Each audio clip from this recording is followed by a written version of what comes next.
Que va faire Philippe Couillard à Cuba? Il quitte lundi soir, revient mercredi. Ce n'est pas pour se faire dorer la couenne au soleil. La mission est économique. Renforcer les liens d'affaires alors que l'assouplissement de l'embargo américain sur l'île de Castro représente une nouvelle concurrence, mais aussi une ouverture du marché cubain. Vous vous demandez qu'est-ce que les Québécois font à Cuba à part se mettre les deux pieds dans le sable? En fait, c'est beaucoup moins exotique.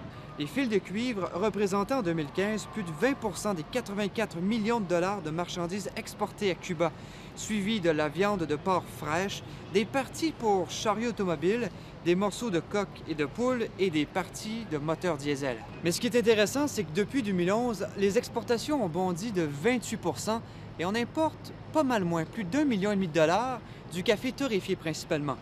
Bon, Cuba représente une part négligeable des échanges commerciaux qu'a le Québec avec l'Amérique latine, soit 0,8 N'empêche, le gouvernement espère établir de nouveaux partenariats, notamment en matière d'éducation, de santé, de coopératisme, de tourisme et d'agriculture. Pour sa visite à Cuba, Philippe Couillard sera accompagné d'entreprises et d'institutions québécoises.